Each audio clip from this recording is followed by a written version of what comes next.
Today, we're digging into a tech giant that has been on an absolutely explosive run. But the big question, the one we're all asking, is can it actually last? We're talking about MercadoLibre, the undisputed king of Latin American e-commerce and fintech. Just look at this number, 5x. That is how much MercadoLibre's revenue has grown in just 4 years. We're talking from around $4 billion in 2020 to a projected $21 billion in 2024. To put that into perspective, that's like adding the entire yearly revenue of a company like eBay in just a handful of years. I mean, that kind of growth is almost unheard of. And, that brings us to our core question for today. Is this incredible story sustainable? Or are there cracks starting to show under the surface? It's time to put on our skeptic's hat and really see if the hype holds up under pressure. So first, we have to understand what made MercadoLibre, or MELI, as you'll often hear it called, so ridiculously successful in the first place. The secret isn't just one thing. It's how 3 incredibly powerful businesses work together to create this nearly unstoppable force. This right here, this is their secret sauce, what they call a virtuous cycle.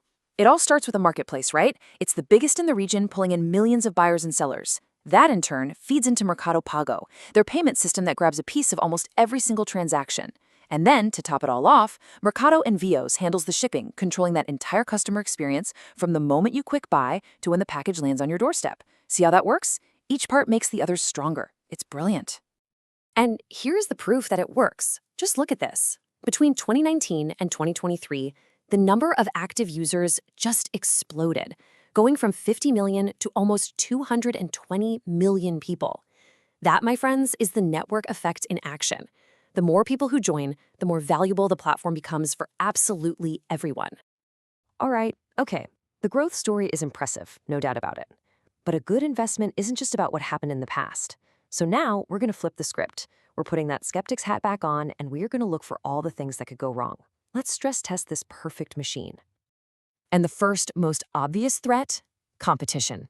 You see, for a long time, MELI kind of had the whole playground to itself.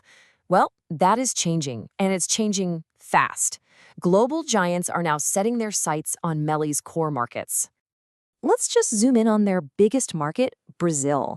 Now, MELI is still the leader here with about 35% of the market, which is great.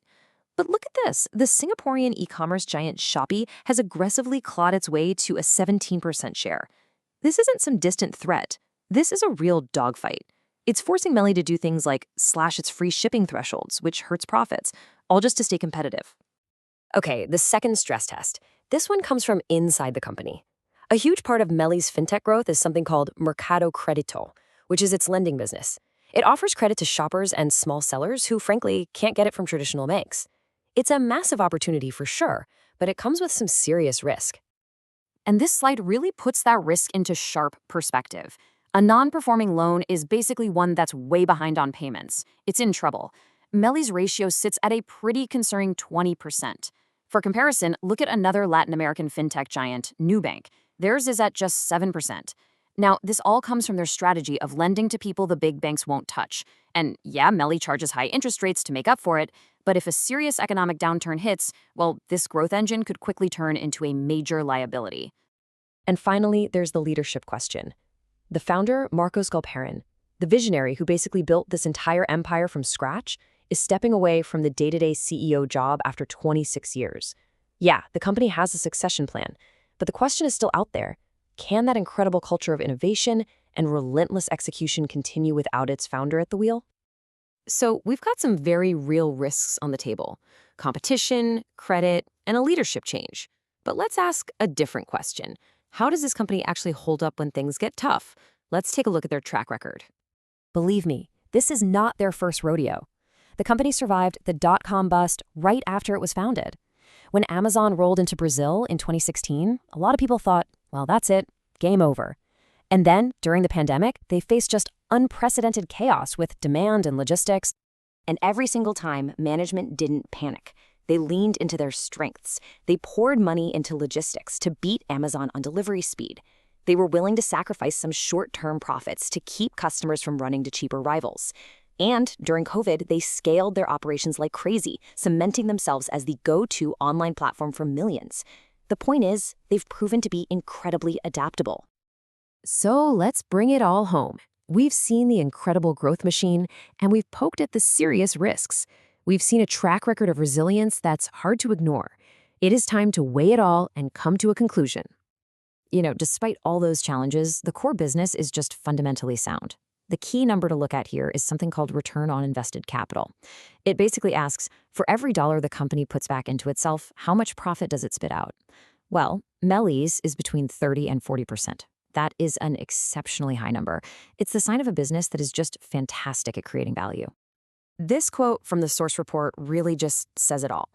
After a deep, skeptical analysis, the conclusion is that MercadoLibre is a rare kind of company. It has a dominant position in a market with tons of room left to grow, and it's run by a management team that has proven, time and again, to be an excellent steward of capital. So the skeptic in us can walk away cautiously optimistic. But the final question always hangs in the air. This company has navigated recessions, pandemics, and the arrival of the world's biggest competitors. But as the stakes get higher and new challengers emerge, you just have to wonder, which test will be the one that finally proves to be too much?